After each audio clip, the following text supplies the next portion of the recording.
కూడా ఆహ్వానం. ఈరోజు దాదాపు 3 దశాబ్దాలుగా శ్రీ సాయితత్వ ప్రచారం ద్వారా ఇరు తెలుగు రాష్ట్రాల్లో సాయితత్వ ప్రచారం పైన విస్తృతమైన అవగాహన కార్యక్రమాలు, సత్సంగాలు ఏర్పాటు చేస్తున్నటువంటి శ్రీ సాయిదాస్ గారు మన ముందు విచ్చేస్తున్నారు. వీరు సాయితత్వ ప్రచారంలో అనేక మంది మాబోటి వారికి మార్గదర్శకులుగా ఉన్నారు. ఈరోజు మీరు ఇక్కడికి రావడం చాలా సంతోషదాయకం. సద్గురు సాయిబాబా వెల్ఫేర్ ఫౌండేషన్ యొక్క మొదటి కార్యక్రమాన్ని వీరి ద్వారానే ప్రారంభించడం జరిగింది. వీరి యొక్క సూచనలతోటి ఈ యొక్క బాబా ఫౌండేషన్ ఏర్పాటు చేయడం, ఆ తర్వాత కార్యక్రమంలో అనేక కార్యక్రమాలతో ఈ మందిరాన్ని నిర్మించుకోవడం జరిగింది. ఈ రోజున శ్రీ సాయి చరిత్ర మరియు భారత రాజ్యాంగం ఇవి రెండు కూడా ఒకే రోజు రావడం అందరికీ చాలా సంతోషదాయకం. ప్రధానంగా వ్యక్తిగత శ్రేయస్సుతో పాటు సామాజిక శ్రేయస్సును కోరుకునేటువంటి ఉపాధ్యాయ వర్గం కానివ్వండి, సామాజిక మేధావి వర్గానికి కానివ్వండి, చాలా ఆనందదాయకమైనటువంటి రోజు. ఈ సందర్భంగా మనం ఏర్పాటు చేసిన కార్యక్రమానికి శ్రీ సాయిదాస్ గారిని ఆహ్వానించడం జరిగింది. వారిని మనకి ఈ కార్యక్రమంలో ప్రసంగించవలసిందిగా కోరుతున్నాను. మనం దాదాపు 1 గంట సేపు పాటు ఈ యొక్క కార్యక్రమం ఉంటుంది. కావున అందరూ కూడా శ్రద్ధగా ఆలకించి ఈ విషయాన్ని గ్రహించవలసిందిగా కోరుతున్నాను. Thank you.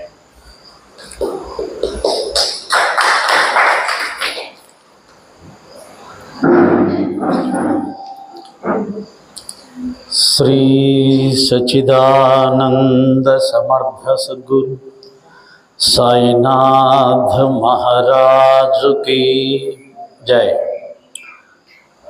वक्रतुंड महाकाय कोटि सूर्य समप्रभा निर्विघ्नं कुरु मे देव सर्वकार्येषु सर्वदा।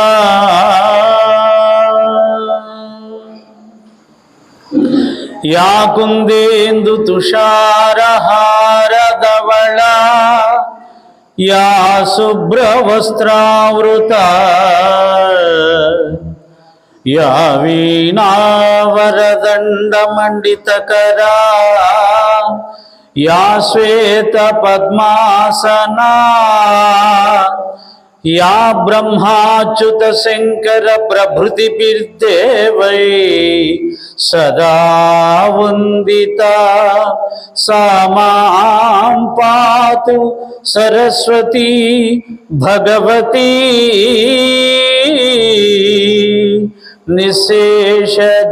निःशेषजाड्यापः निःशेष जाड्यापः। गुरुर्ब्रह्मा गुरुर्विष्णुः गुरुर्देवो महेश्वरः गुरु साक्षात् परब्रह्म तस्मै श्री गुरवे नमः। सदा निम्बवृक्षस्य मूलाधिवास सुधास्राविनं तिक्तमप्यप्रियन्तं तरुं कल्पवृक्षादिकं साधयन्तं नमामीश्वरं सद्गुरुं साईनाथं। ओम श्री साईराम। साई बंधुవులారా, ఆత్మస్వరూపులారా, ప్రేమ స్వరూపులారా, ఈరోజు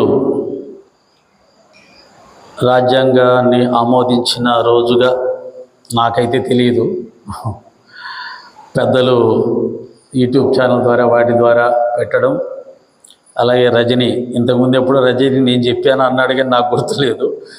రజని సార్ ఈ రెండు కలిసి వస్తున్నాయి కాబట్టి రెండు కలిసి రావడం ఒక విశిష్టత కాబట్టి దాన్ని ఒక పండగ దినంగా జరుపుకుంటే బాగుంటుంది అనడం. అదే సమయంలో సాయి టీవీ ఛానల్ అనిల్ గారి ద్వారా కూడా ఈ సచరిత్ర యొక్క అవతరణ, నిజానికి సాయి భక్తులుగా మేము ఈ అవతరణ దినోత్సవాన్ని చాలా గొప్పగా జరుపుకోవాలి. బహుశా బాబాగారు మాకు ఇంకా అటువంటి ఆదేశం ఇచ్చి ఉండరు. ఈరోజు రాజ్యాంగం, సాయి సచరిత్ర ముద్రణ రెండు ఒకే రోజు జరగడం అనేది అది కాకతాళీయంగా కనిపించినా కానీ బాబాగారు చేసే అనేక చమత్కారాలలో లీలల్లో ఇది కూడా ఒక భాగమేమో అని అనిపించేలా జరిగింది. ఈ రెండు ఒకే రోజు వచ్చినట్టయితే నాకు తెలియదు.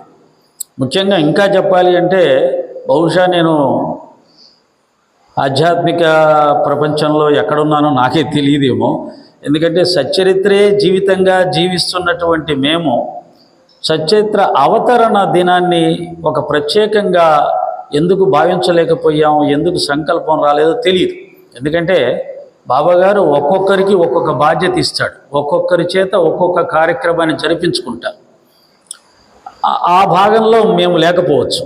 అది ఈరోజు ఈ విధంగా నాకు రజనీ గారి ద్వారా ఈ భాగ్యం దొరికిందని భావిస్తూ రావటానికి నాకు ఇబ్బందిగా ఉన్నా ఈ కార్యక్రమం నిర్వహించడానికి ఆయనకు కుటుంబంలో వచ్చిన కొన్ని ఇబ్బందుల వల్ల ఆయనకు ఇబ్బందిగా ఉన్న కార్యక్రమం జరగాలి అని సంకల్పించిన వారు సాయినాథుల వారు కాబట్టి ఈ కార్యక్రమం ఈనాడు ఇక్కడ ఇంత అద్భుతంగా ఏర్పాటు చేయడం జరిగింది, నిర్విఘ్నంగా కొనసాగుతూ ఉంది అని నేను భావిస్తున్నాను.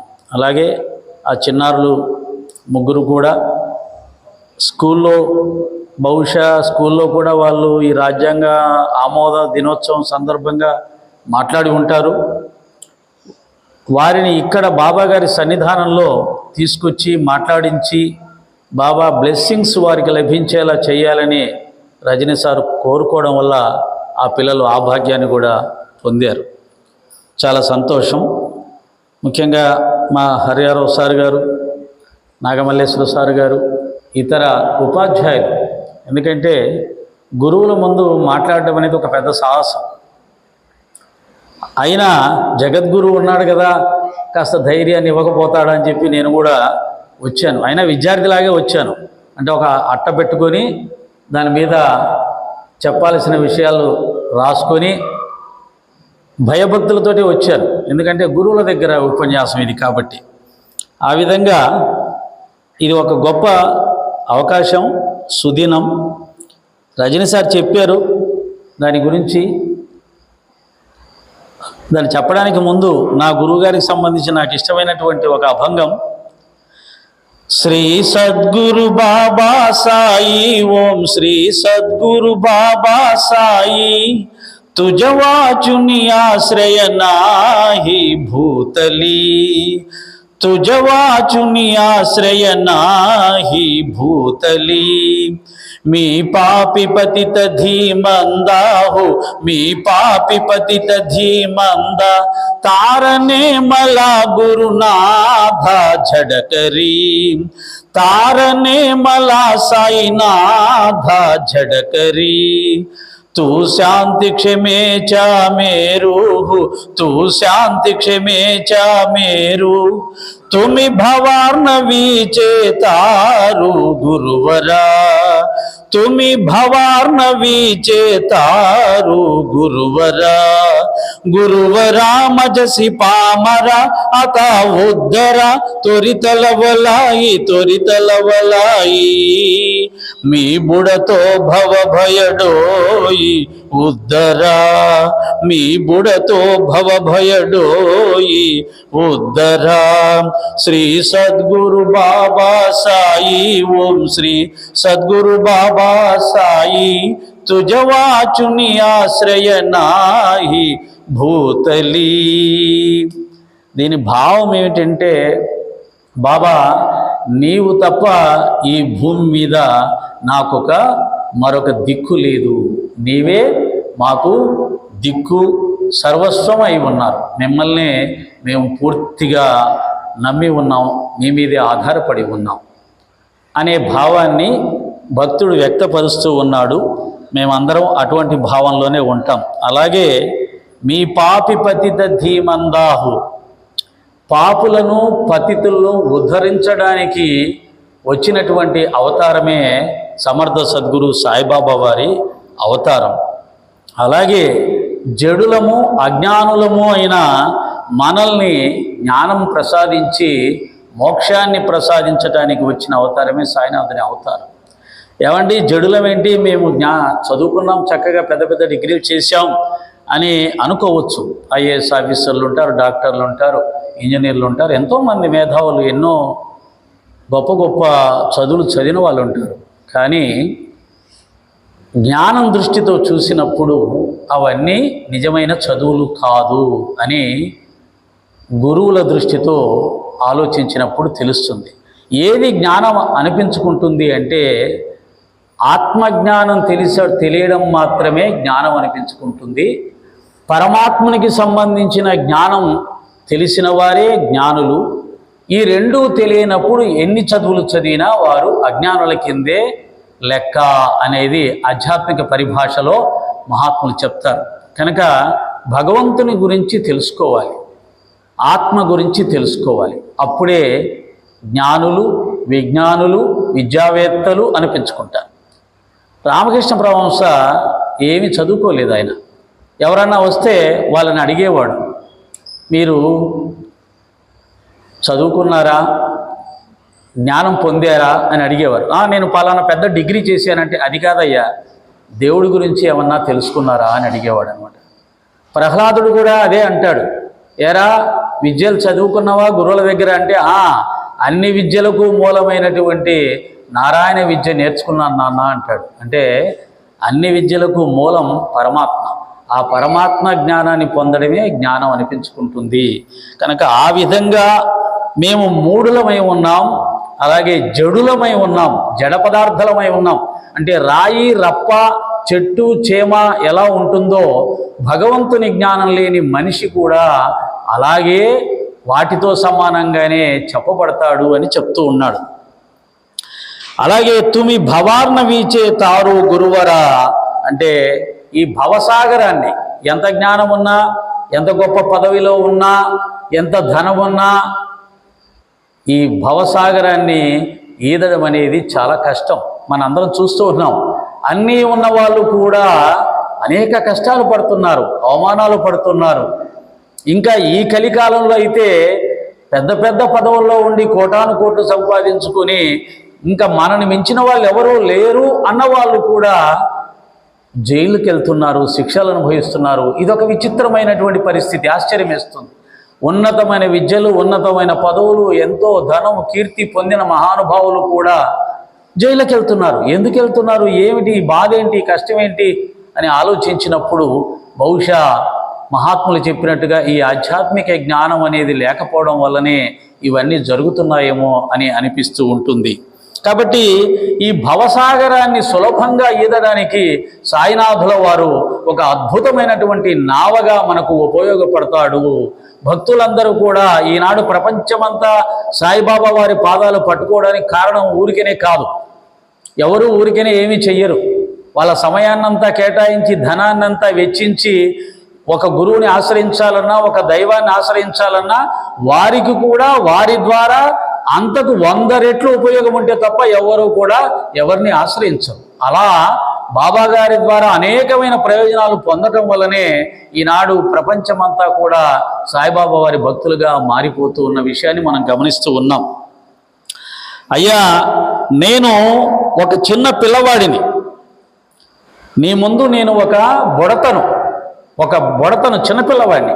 నిజానికి ఇది రాసిన ఆయన దాసగన మహారాజు గొప్ప పండితుడు. ఆయన రాసినటువంటి గ్రంథాలు మహారాష్ట్రలో విద్యాలయాల్లో పాఠ్యపుస్తకాలుగా కూడా ఉన్నాయి. అంత గొప్ప పండితుడు బాబా గారి దగ్గర ఏమంటున్నాడు, మనందరం ఫకీరుగా భావిస్తున్నాం కదా ఆయన్ని, అటువంటి ఫకీరు దగ్గర ఏమంటున్నాడయ్యా అంటే, నేను మీ దగ్గర ఒక చిన్న పిల్లవాడినయ్యా. నిజానికి ఆయనతో సమానమైన వయసున్నవాడే. మరి ఎందుకు అంటున్నాడు అంటే, జ్ఞానములో నేను చాలా చిన్న పిల్లవాడిని బాబా, ఎంతో పాండిత్యం ఉంది, ఎన్నో గ్రంథాలు చదివాను, ఎన్నో గ్రంథాలు కూడా రాశారు, కానీ నీ దగ్గర నేను పిల్లవాడిని జ్ఞానంలో. ఈ విధంగా ఎంతోమంది మహాత్ములు బాబా గారి దగ్గర తమ యొక్క అజ్ఞానాన్ని చాటుకున్నారు. ఇది నాకు చాలా ఇష్టం. ఎందుకంటే మేము ఎన్నో తప్పులు చేస్తూ ఉన్నా కానీ శాంతి క్షమలలో నువ్వు మేరు పర్వతం లాంటి వాడి బాబా అన్నాడు దీంట్లో.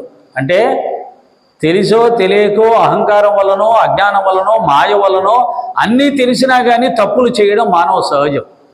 అలా అనేకమైన తప్పులు చేస్తూ ఉన్నా కానీ నువ్వు మమ్మల్ని క్షమిస్తున్నావు. కారణం ఏంటంటే నువ్వు శాంతి క్షమలలో మేరు పర్వతం లాంటి వాడివి, నిన్ను మించిన వాళ్ళు లేరు. అందుకనే మేము ఇంకా క్షమించబడుతున్నాం, రక్షించబడుతున్నాం, నీ అనుగ్రహాన్ని పొందుతూ ఉన్నాం.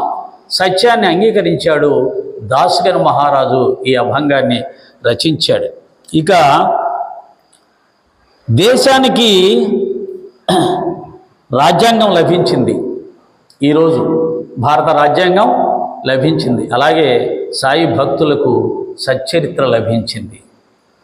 రాజ్యాంగాన్ని అనుసరిస్తూ ఒక దేశం నడపబడుతుంది, ప్రభుత్వం నడపబడుతుంది. సచ్చరిత్రని అనుసరిస్తూ సచ్చరిత్రలో చెప్పబడిన విధంగా ఆచరిస్తూ సాయి భక్తులు సచ్చరిత్రనే తమ రాజ్యాంగంగా భావించుకొని దాంట్లో బాబాగారు చెప్పిన విధి విధానాల ప్రకారంగా నడుచుకుంటూ జీవిస్తారు సాయి భక్తులు. కనుక భారత రాజ్యాంగం అనేది అందరికీ వర్తిస్తుంది. అది ప్రజల్ని ఎలా నడిపిస్తుందో, ఎంతవరకు నడిపిస్తుందో, ప్రజలు ఎంతవరకు తీసుకుంటున్నారో మాకు తెలియదు. కానీ సాయి భక్తులుగా మాత్రం సచ్చరిత్ర అనే ఆ రాజ్యాంగాన్ని ఆధారం చేసుకొని చాలా ఉన్నతమైనటువంటి భావజాలంతో, ఉన్నతమైనటువంటి జీవన విధానంతో సాయి భక్తులు జీవిస్తూ ఉన్నారు. దానికి కారణం సచ్చరిత్ర అనే రాజ్యాంగం. రాజ్యాంగంలో ఎన్ని విషయాలు ఉన్నాయి, ఎంత గొప్ప విషయాలు ఉన్నాయో తెలిసిన వాళ్ళు ఎవరున్నారో నాకు తెలియదు. కానీ సచ్చరిత్రలో విషయాలు మాత్రం క్షుణ్ణంగా తెలుసుకొని సాయి భక్తులు నడుచుకుంటూ ఉన్నారు. ఆ విధంగా సాయినాథుల వారు మాకొక అత్యున్నతమైన రాజ్యాంగాన్ని ఇచ్చి, రాజ్యాంగం, భారత రాజ్యాంగం దేశ సౌభాగ్యాన్ని పెంపొందించడానికి, శాంతి సౌఖ్యాలతో సమాజం విలసిల్లటానికి పనికొస్తుంది. కానీ బాబా మాకు అందించిన సచ్చరిత్ర అనే రాజ్యాంగం ఇహాన్ని పరాన్ని కూడా ప్రసాదించగలుగుతుంది.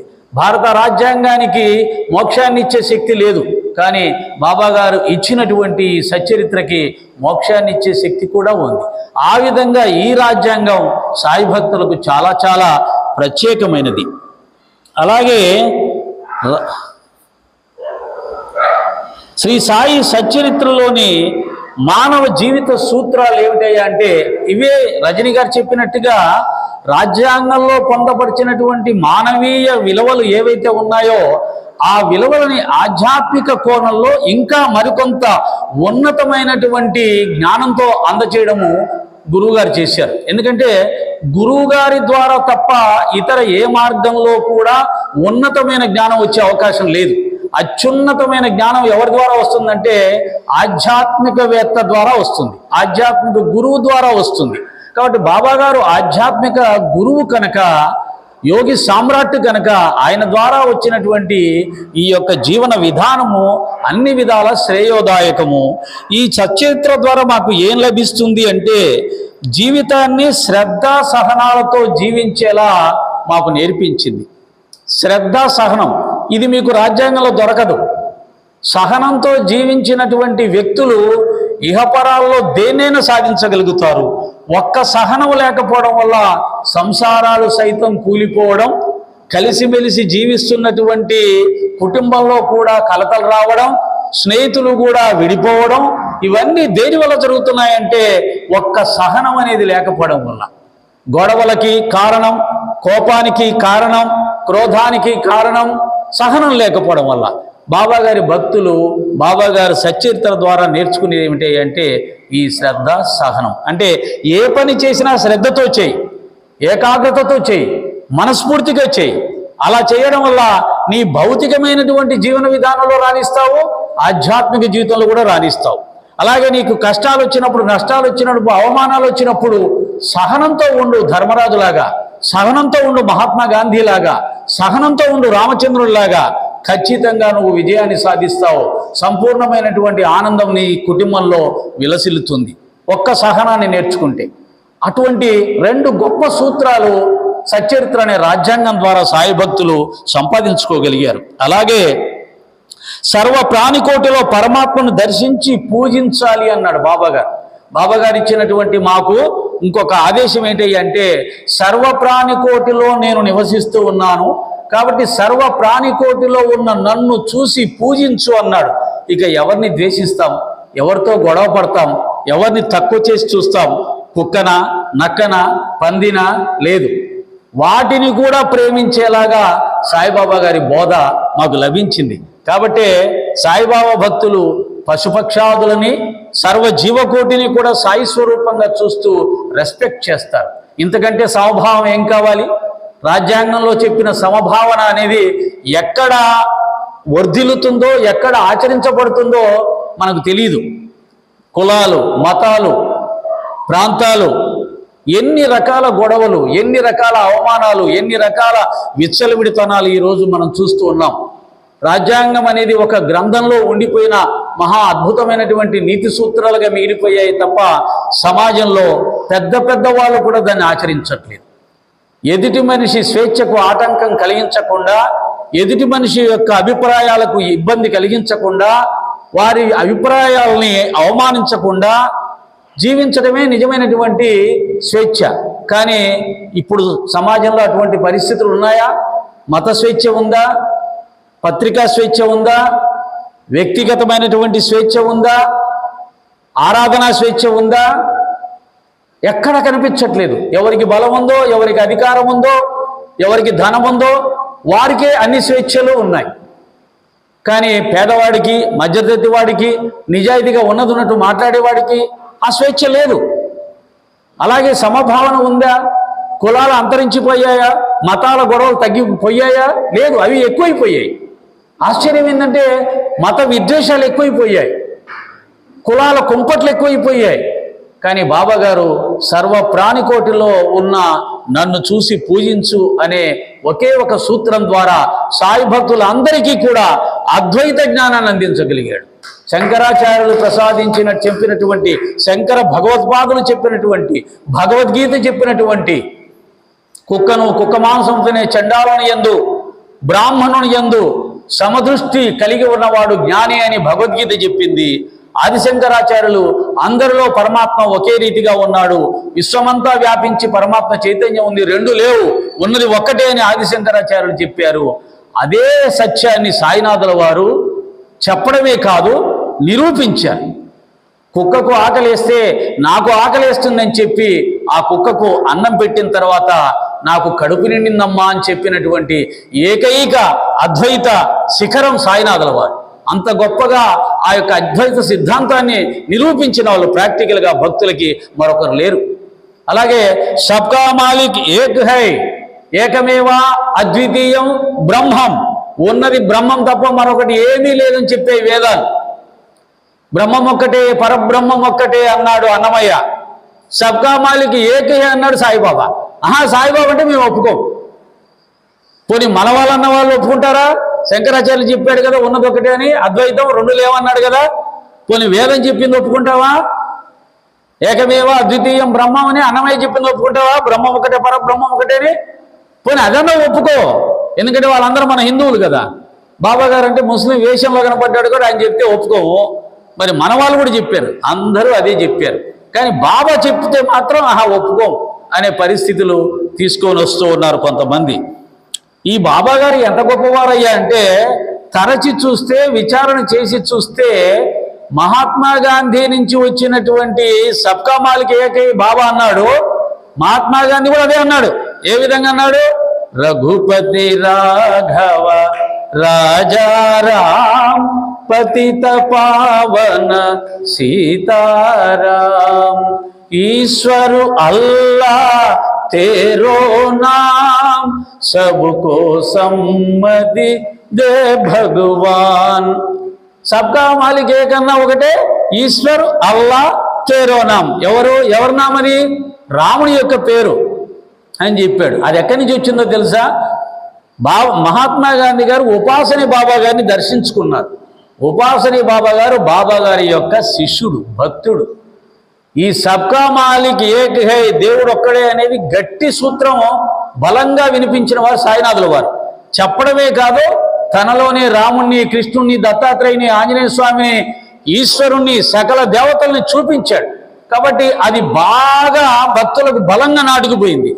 ఆ విధంగా బలంగా నాటుకున్న జ్ఞానాన్ని ఉపాసన బాబా మహాత్మా గాంధీ గారికి చెబితే, మహాత్మా గాంధీ గారు చక్కగా దానికి ఒక పాట కట్టి లోకానికి సమాజానికి అందజేశాడు.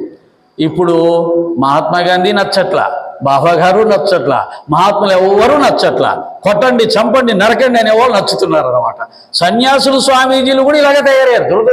అంటే ఎటుపోతుంది ఈ సమాజం అనేది భయం వేస్తుంది అనమాట. అంటే శాంతి సౌఖ్యాలని, శాంతి సహనాలని, త్యాగాలని, ప్రేమని, సమభావాన్ని చెప్పవలసిన స్వామీజీలే కొట్టండి నరకండి అంటే కాడికి వచ్చేసారు. నోటికి ఎంత మాట వస్తే అంత మాట మాట్లాడే స్థాయికి వెళ్ళిపోతున్నారు. ఎక్కడికి పోతుంది దేశం? మన సనాతన ధర్మం ఎంత గొప్పది! ఈ సనాతన ధర్మంలో స్వామి వివేకానంద లాంటి మహానుభావులు, మహాత్ములు ప్రపంచంలో మన సనాతన ధర్మం యొక్క కీర్తి ప్రతిష్టలు ఎగరేస్తే మన యొక్క గొప్ప ఔన్నత్యాన్ని, విశాల గుణాలని, విశాలత్వాన్ని ప్రపంచానికి తెలియజెప్పి సనాతన ధర్మం అనేది అన్ని మతాలకు తల్లి లాంటిది అని అన్ని మతాల చేత, అన్ని దేశాల చేత అంగీకరింపజేస్తే ఈరోజు వచ్చిన వాళ్ళు కొంతమంది అజ్ఞానులు ఈ విధంగా మన సనాతన ధర్మం యొక్క గొప్పతనాన్ని మంటగలిపే ప్రయత్నం చేస్తున్నారు, సమభావాన్ని మంటగలిపే ప్రయత్నం చేస్తున్నారు. నిన్నటిగాక మొన్న చూస్తే ఆశ్చర్యం వేస్తుంది. మన యొక్క సెల్ ఫోన్లో ఆఫ్ చేసుకోండి సార్, దయచేసి సైలెంట్ మోడ్లో పెట్టుకోండి సార్. మన యొక్క తెలుగు, ముఖ్యంగా తెలుగు యొక్క ఖ్యాతిని, ఆంధ్రప్రదేశ్ యొక్క ఖ్యాతిని, తెలుగు సినిమా పరిశ్రమ ఖ్యాతిని ఎక్కడో అమెరికాలో, హాలీవుడ్లో ఎగరేసి ఆస్కార్ అవార్డు తీసుకొచ్చినటువంటి గొప్ప మేధావి దర్శకుడు, మొన్నటిదాకా కీర్తి పొందిన రాజమౌళి గారు ఒక చిన్న మాట, అది కూడా ఏమీ అనలేదు ఆయన. మా నాన్న, నా భార్య ఆంజనేయ స్వామి భక్తులు, ఆంజనేయ స్వామి నీ దగ్గర నీ ఎద మీద ఉండి నడిపిస్తాడు రా అని మా నాన్న అన్నాడు. నేను ఇన్ని కోట్లు ఖర్చు పెట్టి సంవత్సరం నుంచి కష్టపడి ప్రపంచం మొత్తానికి వారణాసి అనే ఒక శైవ క్షేత్రం యొక్క, భారతీయ శైవ క్షేత్రం యొక్క గొప్పతనాన్ని ప్రపంచం మొత్తానికి వినిపించేలా, ప్రపంచం మొత్తం వారణాసి వైపు చూసేలా, కాశీ యొక్క ఖ్యాతిని, గొప్పతనాన్ని తెలియజెప్పాలని ఒక సినిమా తీస్తే దాని యొక్క కార్యక్రమాన్ని ప్రపంచమంతా చూసేలా ఏర్పాట్లు చేసుకుంటే రాత్రి పగలు కష్టపడి దానికి చిన్న విఘ్నం వచ్చి కార్యక్రమం ఫెయిల్ అయిపోతుందేమో అన్న పరిస్థితులు వచ్చినప్పుడు భయపడిపోయి మా నాన్న ఇలా అన్నాడు, నేను పెద్దగా దేవుని నమ్మడు కానీ మా నాన్నగారు ఇలా అన్నారు, ఆంజనేయ స్వామి నడిపించడం అంటే ఇదేనా అని ఒక్క మాట, చిన్న అసంతృప్తి, ఆంజనేయ స్వామి మీద చిన్న అలక. ఏంది బా స్వామి ఇలా చేసావు అని. నేను తుకారం గారు అనలేదా, ఉన్నావా నువ్వు, ఉన్నావా అసలు ఉన్నావా, ఎక్కడున్నావా నువ్వు, ఉన్నావని చాలా మంది చెప్పారు కానీ ఎక్కడున్నావు నువ్వు, ఉంటే ఇన్ని ఘోరాలు జరుగుతాయా అని ఎంతమంది భక్తులు అడగలేదు, అడిగారు. అలాంటి ఏమంటారు, రాజమౌళి ఆయన భక్తుడా? ఆయన భక్తుడు కాదు కదా. భక్తుడైనా భక్తుడు కానివాడైనా ఎవరైనా సరే భగవంతుని ప్రశ్నించే అధికారం ఉంది. కాబట్టి అతను చిన్న బాధని వ్యక్తం చేస్తే మరుసటి రోజు నుంచి వందలు వీడియోలు ఆయన తిడుతూ, శాపనార్థాలు పెడుతూ, ఆయన కొట్టండి చంపండి, ఆయన సినిమాలు ఎవరు చూడవాకండి, ఇట్లా తయారైపోయిందండి. దీన్ని హిందూ మతం అంటారా, దీన్ని సనాతన ధర్మం అంటారా? ఇలా మన ఖ్యాతిని, మన యొక్క దేశ ఖ్యాతిని, మన సమాజం యొక్క, మన యొక్క స్థితిగతుల్ని, మన పుణ్యక్షేత్రాలని, మన చరిత్రల్ని విశ్వవ్యాప్తం చేస్తున్నటువంటి మహానుభావులు, మేధావులు ఏదో ఒక చిన్న దాంట్లో అసంతృప్తి వ్యక్తం చేస్తే అతని మీద అన్ని రకాల చేయడం ఎంతవరకు ధర్మం ఆలోచించాలి కదా. ఎక్కడికి పోతున్నాం మనం? మన ధర్మాన్ని, మన యొక్క సనాతన ధర్మాన్ని, మన హిందూ మతం యొక్క గొప్పతనాన్ని ఇలాగైనా చాటేది అని బాధేస్తూ ఉంది. కాబట్టి ఇటువంటి వాటి అన్నిటికీ కూడా సాయినాథుల వారి మార్గంలో మనకు సమాధానం దొరుకుతుంది. వారు చూపినటువంటి ఈ సచ్చరిత్ర యొక్క రాసినటువంటి ఆ హేమాడు పంతు గారు రాసినటువంటి ఆ సచ్చరిత్రలో చెప్పబడినటువంటి ఏవైతే ఉన్నాయో ఆధ్యాత్మిక విలువలు, ఆ విలువలు పాటించినప్పుడు సమభావన వస్తుంది. సర్వ ప్రాణికోటిలో పరమాత్మను దర్శించి పూజించి నా సేవ చేసుకోమని చెప్పినప్పుడు సాయి భక్తులు అందరిలో పరమాత్మను చూసే ప్రయత్నం చేస్తూ ఉన్నారు. అలాగే గురుభక్తి ప్రధానంగా జీవించమని చెప్పారు బాబా గారు సచ్చరిత్ర ద్వారా. ఈ హేమాడు పంతు గారు గురువు అవసరం ఏముందండి?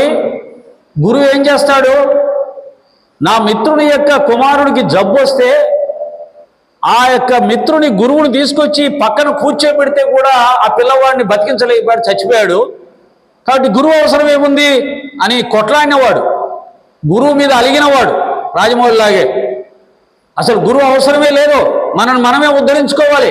గీత చెప్తుంది కదా, ఆత్మానాత్మ ఉద్ధరేది ఆత్మనాత్మానం అని చెప్పి మన యొక్క ఆత్మను మనమే ఉద్ధరించుకోనేటప్పుడు గురువు అవసరమే ఉంది అన్నాడు.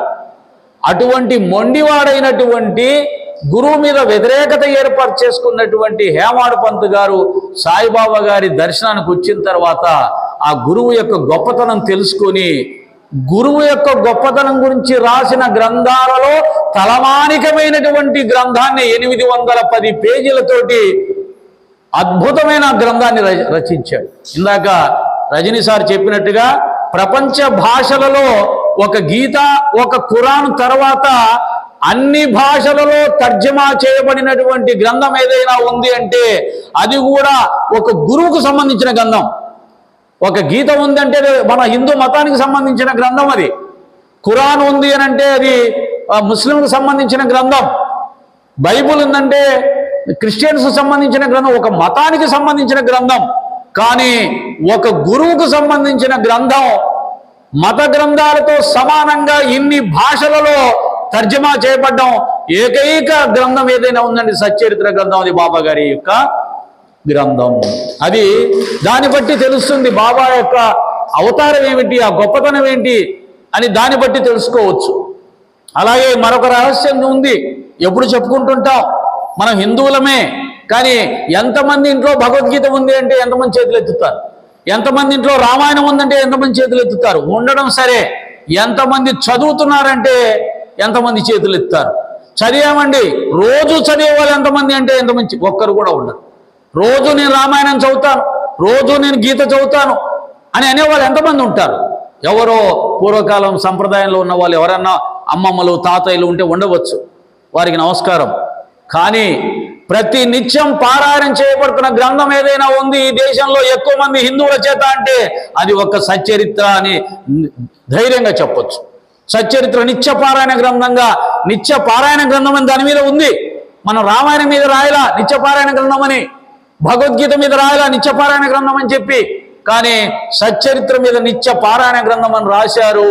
అలా చేయబడుతుంది, దానికి తగ్గ ఫలితాన్ని కూడా పొందుతున్నారు. ఏమండి, ఒక గురువుకు సంబంధించిన గ్రంథాన్ని నిత్య పారాయణం చేస్తున్నారే, రామాయణం చేయట్లేదు కదా, గీత చేయట్లేదు కదా అని అడగవచ్చు. కానీ ఆ గ్రంథంలో ఉన్నదంతా ఏకనాథ భాగవతంలో ఉన్నటువంటి జ్ఞానమే చెప్పబడింది. మన సనాతన ధర్మంలో, హిందూ మతంలో ఎక్కువ మంది పారాయణం చేసే ఏకనాథ భాగవతం అనే గ్రంథంలో నుంచి ఉన్న విషయాలే దాంట్లో ఉన్నాయి. ఆ గ్రంథంలో నారాయణుడు ఉన్నాడు, ఆ గ్రంథంలో రాముడు ఉన్నాడు, ఆ గ్రంథంలోనే కృష్ణుడు ఉన్నాడు, ఆ గ్రంథంలోనే దత్తాత్రేయ చరిత్ర ఉంది, ఆ గ్రంథంలోనే ఆంజనేయ స్వామి ఉన్నాడు, ఆ గ్రంథంలోనే శివుడు ఉన్నాడు. ఒక్క తన చరిత్రను ఆధారం చేసుకొని బాబా గారు హిందూ ధర్మంలో ఉన్నటువంటి సమస్త దేవతామూర్తులకు సంబంధించినటువంటి భక్తి విధానాలన్నీ కూడా దాంట్లో చేర్చాడు. అందుకనే హిందువులు ఆనందంగా గ్రంథాన్ని పారాయణం చేస్తారు. ఆ పారాయణం చేస్తూ ఉంటే భాగవతం చదివినట్టుగా ఉంటుంది, ఆ పారాయణం చేస్తుంటే రామాయణం చదివినట్టుగా ఉంటుంది, ఆ పారాయణం చేస్తూ ఉంటే గురుచరిత్ర పారాయణం చేసినట్టుగా ఉంటుంది. కాబట్టి చేస్తున్నాం, మాకేం పిచ్చిపట్టి కాదు, మేమేం వేరే మతాలకు సంబంధించిన వాళ్ళం కాదు, వేరే మత గ్రంథాలు మేము ఎప్పుడు కూడా చూడలేదు, చదవలేదు. కానీ రామాయణం చదివాం, భారతం చదివాం, భాగవతం చదివాం, అవన్నీ దీంట్లో కనబడుతూ ఉన్నాయి. అడుగడుగున బాబా గారు మాకు రాముడిగా, కృష్ణుడిగా, ఆంజనేయ స్వామిగా, శివుడిగా దర్శనం ఇస్తున్నాడు. ఈ మాట నేనని కాదు, సాక్షాత్ ఈ గ్రంథం రచించినటువంటి హేమాడు పంత్ గారే అన్నాడు. ఆ విధంగా గురువు యొక్క పరమార్థాన్ని తెలియజెప్పడం జరిగింది. ఈ గురువు యొక్క ప్రాముఖ్యాన్ని తెలియజెప్పిన దేశం ఏదైనా ఉందంటే భారతదేశం అండి. మిగతా దేశాల్లో ఈ గురు వ్యవస్థ లేదు, అసలు ఆధ్యాత్మిక వ్యవస్థే లేదు మిగతా దేశాల్లో. ఒక గురువును పట్టుకొని సాధనలు చేసి తానెవరో తెలుసుకోవడమే కాకుండా పరమాత్మ స్వరూపంగా మారే అంత గొప్ప ఆధ్యాత్మిక సాధనలు ఒక్క భారతదేశంలో మాత్రమే ఉన్నాయి. ఆ ఆత్మజ్ఞానం చెప్పేవారిని గురువులు అంటారు. ఆ విధమైన గురు వ్యవస్థ ఒక్క భారతదేశంలోనే ఉంది. కనుక బాబా గారు గురు సంప్రదాయాన్ని నెలకొల్పడానికి వచ్చాడు. సచ్చరిత్ర ద్వారా మాకు గురు సంప్రదాయాన్ని కూడా ఆయన నేర్పించాడు. అంతవరకు బాబా గారు రానంత వరకు మహారాష్ట్ర దేశంలో, కర్ణాటక దేశంలో గురు చరిత్ర నిత్యపారాయణ చేసేవాళ్ళు. అంటే దత్తాత్రేయ స్వామి యొక్క చరిత్ర, దత్తాత్రేయ స్వామి, శ్రీపాదవల్లభ నృసింహ సరస్వతుల యొక్క చరిత్రని గురు చరిత్ర అంటారు. ఆ గురు చరిత్ర నిత్యం పారాయణ చేసేవాళ్ళు. అంటే గురుభక్తి ఆ రాష్ట్రాల్లో ఎక్కువ. బాబా గారు వచ్చిన తర్వాత వారి అనుగ్రహం వల్ల ఆ యొక్క గురుభక్తి ఆంధ్రదేశానికి కూడా వ్యాపించింది. ఈ గురుభక్తిని మనకు నేర్పించడానికి వచ్చినటువంటి అవతారం. గురువు యొక్క ప్రాధాన్యత ఏమిటండి అని అంటే, రామచంద్రుడు స్వయంగా వశిష్ఠుడిని గురువుగా భావించుకొని ఆయన సేవ చేసుకొని ఆయన దగ్గర విద్యాభ్యాసం చేశాడు. స్వయంగా శ్రీకృష్ణ పరమాత్మ సాందీప మహాముని ఆశ్రయించి ఆయన సేవ చేసుకొని విద్యాభ్యాసం చేశాడు. అంటే అవతార పురుషులు కూడా గురువు యొక్క ఆవశ్యకత ఉంది అని మనకు మన పురాణాలు చెప్తూ ఉన్నాయి. మనం మర్చిపోయాం ఆ సంప్రదాయాన్ని. ముఖ్యంగా ఆంధ్రదేశం మర్చిపోయింది గురు సంప్రదాయాన్ని. కాబట్టి ఆంధ్రదేశం మర్చిపోయినటువంటి గురు సంప్రదాయాన్ని తిరిగి పాదుకొలపడానికి, నెలకొల్పడానికి, వ్యాపింపజేయడానికి సమర్థ సద్గురు సాయినాథ వారు అవతరించి, నేను అదే అంటుంటాను, బాబా గారి పుట్టిల్లు మహారాష్ట్ర అయితే అత్తగారిల్లు మన ఆంధ్రప్రదేశ్ అంటారు. మామూలుగా అల్లుళ్ళకి, మగవాళ్ళకి తల్లిగారింటి కంటే అత్తగారింటి మీద ఎక్కువ ప్రేమ ఉంటుంది. ఎక్కువగా భార్య ఇంటికి వెళ్తుంటారు కానీ పుట్టింటికి వెళ్ళరు. అది సహజం. బాబా గారు కూడా మహారాష్ట్రలో పుట్టి ఆంధ్రదేశంలో స్థిరపడిపోయాడు. అందుకని ఇది అత్తగారిల్లు అని చెప్తాను. ఆంధ్ర రాష్ట్రంలో ఉన్నన్ని బాబా మందిరాలు ప్రపంచవ్యాప్తంగా కూడా ఎక్కడ లేవు. ప్రపంచవ్యాప్తంగా ఉన్న మందిరాలు ఎన్ని ఉన్నాయో ఆంధ్రదేశంలో అంతకంటే ఎక్కువ ఉంటాయి. అలాగే షిరిడీకి కూడా 3 భాగాలు వచ్చేవాళ్ళు ఆంధ్ర వాళ్ళే. ఇంకో 25% మొత్తం ప్రపంచమంతా కలిపి, భారతదేశం అంతా కలిపి వస్తారు. కానీ ఆ విధంగా సాయినాథుల వారు మన అదృష్టం కొద్దీ ఆయన ఈ ఆంధ్రదేశాన్ని ఎంచుకున్నాడు. ఇక్కడికి వచ్చాడు, మార్గపూర్కి వచ్చాడు. లేకపోతే ఈ చివర అసలు వస్తూ ఉంటే ఈ సందేంటి గొందేంటి, అసలు ఇక్కడికి ఒక గుడి వెలిసే ప్రదేశమేనా ఇది? కానీ వచ్చాడు. అది అదృష్టం, మీ అదృష్టం, ఈ చుట్టుపక్కల ఉన్న వాళ్ళ అదృష్టం. రజనీ సార్ని వెంట పట్టుకొని వచ్చి ఆయన అక్కడ ఇల్లు అమ్మించి దాని వెనకాల ఎంత చరిత్ర నడిపాడో ఆయన ఇక్కడ తీసుకురావడానికి ఆయనలో దూరి ఆ ఇల్లు అమ్మించకపోతే ఆయన ఆ పక్కనే ఉండేవాడు. ఆయన ఇల్లు బాగోలేదనిపించి, వాస్తు అనిపించి, అదనిపించి, ఇదనిపించి దాన్ని అమ్మించి అక్కడి నుంచి ఇక్కడ తీసుకొచ్చి అక్కడ అద్దె ఇంట్లో ఉండి అక్కడి నుంచి ఇక్కడికి స్థలం కొనిపించి ఇక్కడికి వచ్చి వెంటనే అక్కడి నుంచి ఇక్కడికి మారింది. పక్కనే ఇల్లు ఏర్పాటు చేసుకుంటే కానీ గుడి కట్టడు అని చెప్పేసి ఏర్పాటు చేసుకున్నాడు. ఆయన లీల ఎవరా? రజనీ చెప్పినట్టుగా ఎవరు అంతు చిక్కదు, అగాధం. బాబా గారి లీలలు అగాధం, ఎవరికి అర్థం కావు. ఓసారి తెలుసుకుంటే, పునశ్చరణం చేసుకుంటే, ఈ గుడి వెలిసిన విధానం ఇవన్నీ ఆలోచించుకుంటే చాలా ఆశ్చర్యం. హరిహరరావు గారు ఆయన హ్యాండ్ కూడా దీంట్లో ఉండేటట్టుగా, లేకపోతే ఇట్లాంటి పెద్దల హ్యాండ్ లేకపోతే ఇది వెలగదు. ఈ మధ్య నేను బాబా గారికి ఒక కొత్త పేరు పెట్టానమాట. ఈయన ఒక పెద్ద ఏమంటారు బిల్డరు, లేదంటే కబ్జాలు చేసేస్తున్నాడు ఎక్కువ కూడా అంటున్నారు అనమాట. ఎక్కడ ఇప్పుడే ఈ మధ్య కొత్త వేరే చోట విన్నాను, ఇంకో చోట కూడా అంతేనంట. ఒక స్థలం తీసుకున్నాడు, దాని వెనకాల స్థలం ఆక్రమించేసాడు అనమాట. అంతే. అంటే మళ్ళీ నా మీద ఎవరన్నా బాబా గారి భక్తులు గొడవ వస్తారు కానీ ఆయన అలా చేస్తాడు. అంటే ఈ ప్రపంచమే అయింది కదా, ఈ మొత్తం అయిందే కదా. మన తమాషాగా పురాణాలు చదువుకున్నా కానీ 3 అడుగులు అడగడానికి వచ్చాడు వామనుడు. ఏం చేశాడు? మొత్తం ముల్లోకాలు ఆక్రమించాడు. ఈయన కూడా అంతే. చెప్పుకుంటే చాలా చిద్విలాసంగా ఉంటుంది. మా శ్రీశైలం ప్రాజెక్టులో కూడా ఆ టెంపుల్ 3.5 ఎకరాల్లో ఉంది. మొట్టమొదట 4 అడుగుల స్థలంలో 3 అడుగుల స్థలంలో ఒక తడకలు కట్టించుకొని దాంట్లో ఒక ఫోటో పెట్టారు, ఇలాంటి ఫోటో పెట్టారు. సరిగ్గా 5-6 అడుగుల స్థలంలో ఉన్నాడు అంతే. తర్వాత నెమ్మదిగా ముందు రేకుల షెడ్ వేసుకున్నాడు. ఇప్పుడు 3.5 ఎకరాల స్థలంలో 7-8 కోట్లు ఆక్రమించేసుకుని కట్టించేసుకున్నాడు అంతే. మామూలు ఆయన కాదండి. బాబా గారి జోలికి ఎవరు రావద్దు. నేను చాలా మందికి దీని ద్వారా చెప్తున్నాను, బాబా గారి జోలికి వచ్చారా మట్టి అయి మసి అయిపోతారు. బాబా గారిని ప్రేయర్ చేసుకోండి, ప్రార్థన చేసుకోండి, కానీ బాబాను వ్యతిరేకించవద్దు. ఈ మధ్య షిరిడిలో, మహారాష్ట్రలోనే గుజరాత్లో ఒక పెద్ద సేటు యూట్యూబ్ ఛానల్ పెట్టి బాబా గారిని భయంకరంగా వ్యతిరేకిస్తూ రోజు బాబాని తిడుతూ వీడియోలు చేసేవాడంట. ఏం చేశాడో బాబా తెలియదు. షిరిడికి వచ్చాడు, బాబా పాదాల మీద పడ్డాడు, ఆ సంస్థానం వాళ్ళ దగ్గరికి వెళ్ళాడు, వాళ్ళ పాదాల మీద పడ్డాడు. నేను బాబా గారిని వ్యతిరేకించానండి, తప్పు చేశానండి, బాబా ఎవరనేది ఇప్పుడు నాకు తెలిసింది అని అన్ని టీవీ ఛానల్ని పిలిచి, అందరి రిపోర్ట్లను పిలిచి పబ్లిక్గా అందరి ముందు క్షమాపణ చెప్పుకున్నాడు. అంతే. అది చిన్నది. ఇంకా పెద్ద విచిత్రం, మా రజనీ సారి విషయంలో ఎప్పుడు జరుగుద్దా అని చూస్తున్నాను. బాబా ఏంటి మా రజనీకి ఎప్పుడు ఇస్తావు చూపు అంటుంటే, షిరిడిలో ఈ మధ్యన ఒక చిన్న పిల్లవాడికి చూపు వచ్చిందంట. ఒక అద్భుతం, ఆశ్చర్యం. ఈ కాలంలో కూడా చిన్నప్పటి నుంచి చూపు లేదు అబ్బాయికి. ద్వారకామాయిలో రాగానే ఒక పెద్ద వెలుగు అతని కంట్లో వచ్చేసి చూడడం మొదలుపెట్టాడు. కనిపించేస్తున్న వాళ్ళ అమ్మకి చెప్పాడు, అమ్మ నాకు కళ్ళు వచ్చాయి, నాకు కనపడుతుంది అంతా. వెంటనే సంస్థానం వాళ్ళకి చెప్పారు, వాళ్ళందరూ వచ్చారు, చూశారు, ఆశ్చర్యపడ్డారు, ఆనందపడ్డారు, సన్మానించారు వాళ్ళకి. అది బాబా గారి విషయం, రజనీ గారి సార్ విషయంలో కూడా మేము ఎదురు చూస్తున్నాం. ఆయన ఎప్పుడు దయతలుస్తాడో, ఎందుకు ఇంకా లేట్ చేస్తున్నాడో నాకు తెలియదు, కానీ ఒక 2 మహిమలు జరగాలి ఈ జీవితంలో. ఒకటి రజనీ సార్ది, ఇంకొకరిది. ఆయన ఎప్పుడు పెట్టాడో ఆ టార్గెట్, ఎప్పుడు నిర్ణయించుకున్నాడో మాకు తెలియదు. కాబట్టి ఆ విధంగా సాయినాథుల వారు ఇంకా ఇళ్లలోకి వస్తాడు. ఇళ్లలోకి ఎలా వస్తాడు తెలుసా? బాబా ఏదో కష్టమో ఇబ్బందో ఉంది అన్నప్పుడు హరిహరరావు సార్కో రజనీ సార్కో చెప్తే వాళ్ళు సత్యత్రి ఇస్తారు, లేకపోతే బాబా గారి చిన్న ఫోటో ఇస్తారు, అంతే. అప్పటిదాకా బాబా అంటే ఎవరో తెలియదు. ఆ చిన్న ఫోటో తెచ్చి, ప్యాకెట్ సైజ్ ఫోటో తెచ్చేసి పూజా మందిరంలో పెట్టుకుంటాం. ఇంకా ఆ తర్వాత నుంచి ఆయన విశ్వరూపం చూపిస్తాడు. చిన్న ఫోటో పోతుంది, చిన్న విగ్రహం వస్తుంది, ఆ తర్వాత సత్యత్రి వస్తుంది, ఆ తర్వాత ఇంకో 4 పుస్తకాలు వస్తాయి, ఆ తర్వాత ఇంకొక 4 ఫోటోలు వస్తాయి, ఈ గోడలకు 4 ఫోటోలు వస్తాయి. నెమ్మదిగా ఇల్లు మొత్తం ఫోటోలు మయమైపోద్దండి. బాబా గారు నేను అనుభవించాను స్వయంగా. గవర్నమెంట్ క్వార్టర్లో ఉంటున్నప్పుడు చిన్న ఫోటో రూపంలో సత్యత్రిలో పోస్తే ఎక్కడ చూసినా అన్ని గోడలకు అన్ని రూముల్లో ఆయనే. మా ఆవిడ వాళ్ళ ఇంటికి వెళ్ళిపోయింది, వేరే కారణంతో వెళ్ళింది. నేను ఎప్పుడో అన్నాను, ఎందుకే ఇక్కడికి వచ్చావు, మన ఇల్లు అది కదా, వెళ్దామని. నేను రాను, అసలు ఏంటి ఇంటి నిండా ఫోటోలేనా, అది సంసారంలో ఉందా, సంసారం పంపలో లేదు, సన్యాసిలో ఉంది అని చెప్పేసి అనింది. అంటే అలా తమాషాగా భార్య భర్తల మధ్యలో గొడవలు కూడా వచ్చే అవకాశాలు కూడా ఉన్నాయి. అంత ఆక్రమించేస్తాడు. కానీ ఆ ఆక్రమణ ఎంత అందంగా ఉంటుంది, ఎంత ఆనందంగా ఉంటుంది, ఎంత అద్భుతంగా ఉంటుంది. ఎన్ని లీలలు జరుగుతాయి, మనకి ఎన్ని రకాలుగా సహాయం చేస్తుంటాడు. మనని ఎక్కడో తీసుకుపోయి కూర్చోబెడతాడు. బీవీ దేవ్ అనే భక్తుని బాబా గారు తిడుతూ ఉంటే, బండబూతులు తిడుతూ ఉంటే అక్కడ రాస్తాడు పెద్ద సచ్చరిత్రలో. బీవీ దేవ్ అనే భక్తుడు అంటాడు బాబా గారు తిడుతుంటే, బాబా కోపం చూస్తూ ఉంటే నాకు అటు 7 తరాలు ఇటు 7 తరాలు తరించిపోతాయి అనిపించిందంట.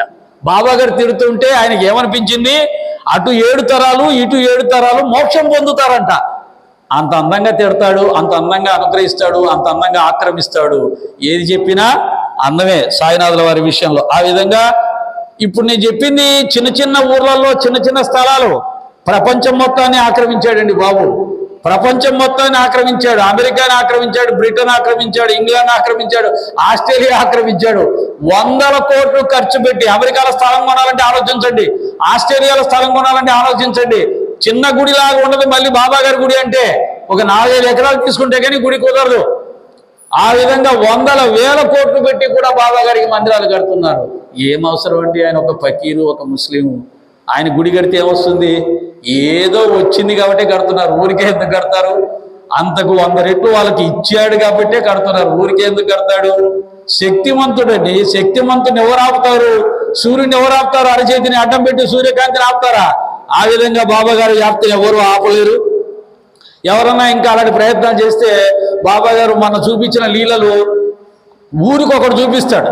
మొత్తం ప్రపంచమే సాయి భక్తులుగా మారిపోతుంది. కులం లేదు, మతం లేదు, ప్రాంతం లేదు, అందరినీ తన భక్తులుగా మార్చుకోగలడు. ఈ మాట నేనుగా చెప్పింది, గజాన్ మహారాజ్ చెప్పాడు.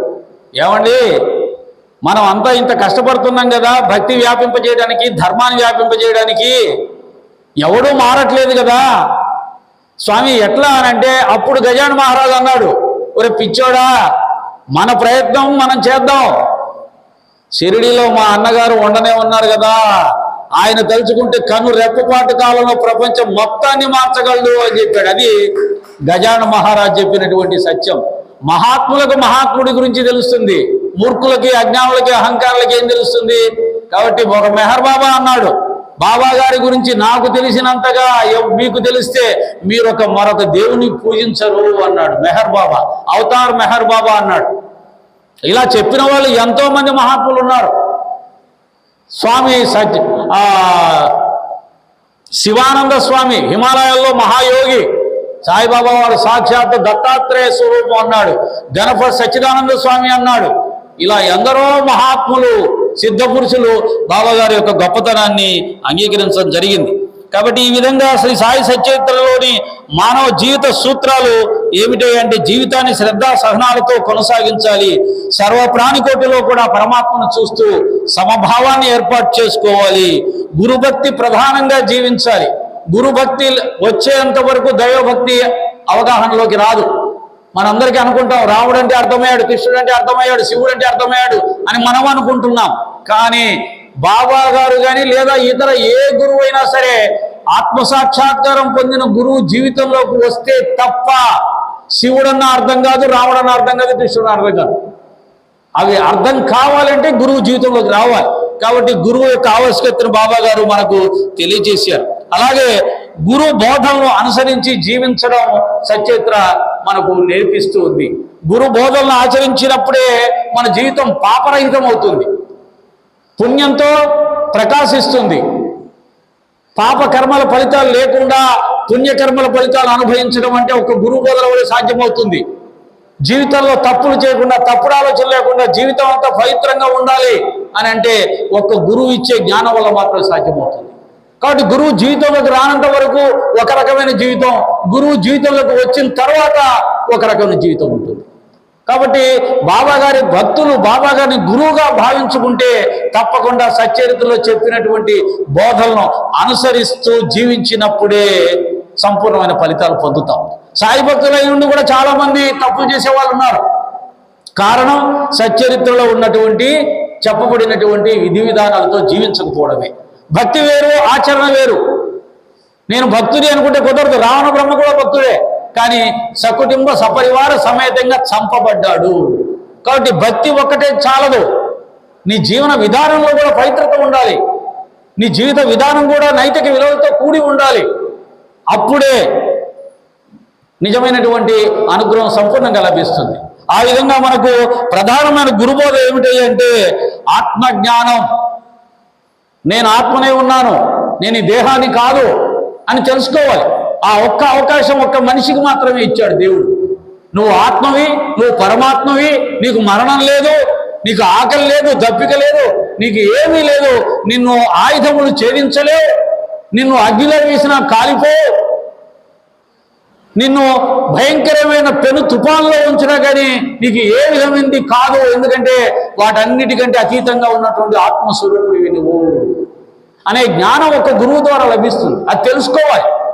ఎంతమంది ఆ ప్రయత్నం చేస్తున్నారు అని ఆలోచించినప్పుడు ఇందాక చెప్పినట్టుగా ఆత్మ జ్ఞానానికి ప్రయత్నం చేయని వాళ్ళందరూ అజ్ఞానుల కిందనే చెప్పబడుతుంది ఆధ్యాత్మిక జ్ఞానం. కాబట్టి నిష్కామ భక్తి, భక్తి అందరికీ ఉంటుంది, కానీ దాన్ని నిష్కామ భక్తికి మనం తీసుకెళ్ళాలి. రజనీ సార్ ఉన్నాడు, నాకు తెలిసి ఇంతవరకు బాబా ఏమిటి నాకు ఈ బాధ, నాకు ఎప్పుడు కళ్ళిస్తావు, ఎన్ని సంవత్సరాలు నేను ఇలా బాధపడాలి, నా జీవితం ఏంటి, ఈ కష్టాలు ఏంటి, ఈ ఉద్యోగం ఎలా చేయాలి, సంసారం ఎలా చేయాలి, నీ సేవ చేసుకుంటాను కదయ్యా, నాకు కళ్ళు ఇవ్వయ్యా అని నోరు తెరిచి కానీ మనసులో కానీ ఒక్కసారి కూడా అనుకోవాలి. దీనిని నిష్కామ భక్తి అంటారు. అంటే ఏ కోరిక లేకుండా భగవంతుని ప్రేమించడం, గురువును ప్రేమించడం, ఇది మాత్రమే భక్తి అర్పించుకుంటుంది. ఈ భక్తి అంత సులభంగా రాదు. ఎన్నో జన్మల పుణ్యఫలం వల్ల, ఎన్నో జన్మల జ్ఞానం వల్ల లభిస్తుంది. ఎందుకంటే నేను ఈ దేహాన్నే కానప్పుడు, నేను ఆత్మనైనప్పుడు ఈ దేహంలో ఒక చిన్న భాగమైనటువంటి కన్నో ముక్కో నోరో ఇంకోటో లేకపోతే నాకు వచ్చే నష్టం ఏంటి? ఆయన ఆత్మానం బ్రహ్మ, నేను వీటన్నిటికంటే అతీతంగా ఉన్న ఆత్మను కదా అనే జ్ఞానం కలిగిన వాళ్ళు మాత్రమే అలా ఉండగలుగుతారు. ఆ జ్ఞానం ఉంది కాబట్టి ఆయన లేకపోయినా ఆయన ఇన్ని పనులు చేయగలుగుతున్నాడు, ఆత్మ శక్తితో చేస్తున్నాడు. కాబట్టి ఆ విధంగా ఆత్మజ్ఞానం పొందాలి, నిష్కామ భక్తిని కూడా పొందాలి. వైరాగ్యం బాబా గారి మార్గంలో అత్యున్నతమైంది, తప్పకుండా ఆచరించదగిలింది. ఇది ఆచరిస్తే తప్ప అసలు జ్ఞానం అనేది అర్థం కానిది ఏమి చేయాలంటే వైరాగ్యం. వైరాగ్యం అంటే ఈ ప్రపంచ విషయాల యందు, ప్రపంచ భోగాల యందు, ప్రపంచంలో ఉన్న ధనము, కీర్తి, అధికారం, వీటి యందు మోహం లేకుండా ఉండడం, నాది నాది అని మోహం లేకుండా ఉండడం, అంతా నాకే కావాలి అని మోహం లేకుండా ఉండడం, ఈ మోహాన్ని కూడా జయించడమే వైరాగ్యం. వైరాగ్యం వస్తే తప్ప జ్ఞానం అర్థం కాదు, భక్తి అలవడదు. సేవ, ఇదిగో రజనీ సార్ చెప్పినట్టుగా కేవలం భక్తి మార్గాన్ని భక్తి కోసము, భక్తి కోసమే కాకుండా వీలైనంతగా ఎదుటి మనిషికి, ఎదుటి ప్రాణికి సేవ చేయాలి, సహాయం చేయాలి అనేది సాయిబాబా మార్గం. ఎందుకంటే ఆయన కేవలం గురువుగా ఇలా పీఠం మీద కూర్చొని ఆధ్యాత్మిక బోధనలు మాత్రమే చేయాల, ఆయన పనులు ఆయన చేసుకున్నాడు. బాబా గారి మార్గంలో గొప్పది నేర్చుకోవాల్సింది ఏంటంటే అంత పెద్ద గురువు అయినా సరే ఆయన ఎవరి చేత ఎటువంటి పనులు చేయించుకోవాలి, ఆయన పనులు ఆయన చేయించుకున్నాడు. ఆయన కట్టెలు ఆయన ఏరుకొని వచ్చాడు, ఆయన వంట ఆయన చేసుకున్నాడు, ఆయన కావలసినటువంటి పదార్థాలన్నీ కూడా షాప్కి వెళ్ళి, బజార్కి వెళ్ళి కొనుక్కొచ్చి ఆయన స్వయంగా వంట వండి అందరికి భోజనాలు పెట్టేవాడు. ఎక్కడ కూడా ఎవరితో ఎప్పుడు ఆయన ఏ పని చేయించుకోవాలి. అది నేర్చుకోవాలి. గురువులమని, ఆధ్యాత్మికవేత్తలమని, పీఠాధిపతులమని, లేకపోతే ఎంతో మంది పెద్ద పెద్ద స్వామీజీలు కూడా గురువులు అయిపోయిన తర్వాత శిష్యుల చేత పనులు చేస్తారు తప్ప వాళ్ళు ఏ పనులు చేయరు. అన్ని భోగాలు వాళ్ళు అనుభవిస్తూ ఉంటారు తప్ప వాళ్ళు ఏ పని చేయరు. అలా కాకుండా గురుపీఠంలో ఉంటూ కూడా, గొప్ప స్వామీజీగా ఉంటూ కూడా అందరితో సమానంగా కలిసిమెలిసి పనులు చేసే స్వామీలు ఎవరన్నా ఉంటే వారు నిజమైన స్వామీజీలు. వారికి మనం ఎప్పుడు కూడా సాష్టాంగ నమస్కారం సమర్పించుకోవాలి. అంటే గురువు అంటే పనులు చేయించుకునేవాడు కాదు, గురువు అనగా పనులు చేసేవాడు అని నిరూపించాడు. గురువు అంటే శిష్యుల చేత నమస్కారాలు పెట్టించుకునేవాడు కాదు, గురువు అంటే శిష్యులకు కూడా సేవ చేసేవాడే గురువు అని చెప్పి ఆయన దగ్గర ఉన్న మహర్షపతి పాదాలు పట్టుకొని వచ్చేవాడు, పాచ్య పాదాలు పట్టుకొని వచ్చేవాడు, వాళ్ళ వీపు తోమేవాడు, శరీరానికి మర్దన చేసేవాడు. అలా ఎవరికైనా ఏదైనా కష్టం వచ్చిందంటే పరిగెత్తుకొని వెళ్ళి వాళ్ళకు సేవ చేసేవాడు. ఇది గురువు యొక్క లక్షణం, అసలైన గురువు యొక్క లక్షణం. కాబట్టి ఉత్తమ గురువు ఎలా ఉండాలి అనేదాన్ని కూడా బాబా గారు ప్రపంచంలో అందరికీ చూపించాడు. ఆ విధంగా త్యాగం ఉదయం నుంచి మధ్యాహ్నం దాకా దాదాపు ఆ రోజుల్లో 300-400 రూపాయలు దక్షిణ రూపంలో బాబాకు వచ్చాయి. 300-400 అంటే 3-4 లక్షలండి. ఆ రోజుల్లో 300 రూపాయలు అంటే 3 లక్షలు, 400 రూపాయలు 4 లక్షలు. ఆ వచ్చిన డబ్బుల్లో సాయంత్రానికి బాబా గారు అందరికీ పనిచేసేవాడు. ఒక్క పైస కూడా చేతిలో పెట్టుకుని ఉంచుకునేవాడు కాదు. ఇప్పటిలాగా బ్యాంక్ అకౌంట్లు పెంచుకునే స్వామీజీ కాదు ఆయన. త్యాగంలో ఆయన మించిన వాళ్ళు లేరు.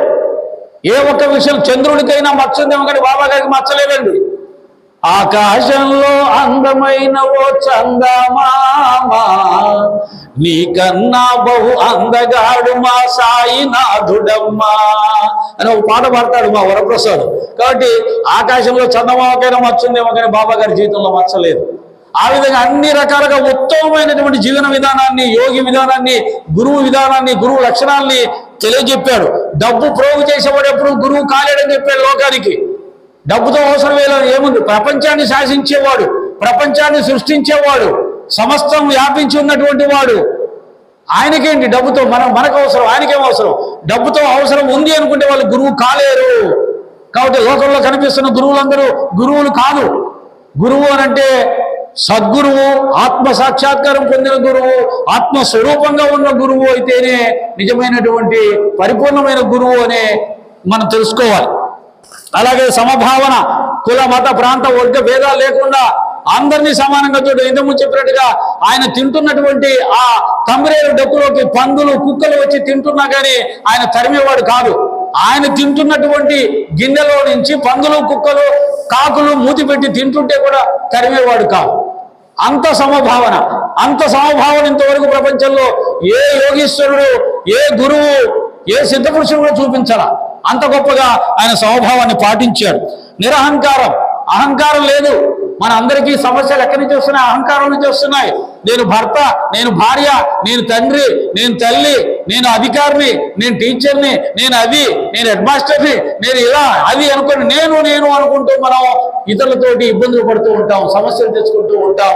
మన పెత్తనం సాగాలనుకుంటాం, మన అధికారం చెలాయించాలనుకుంటాం, గొప్ప అనిపించుకోవాలని చూస్తుంటాం.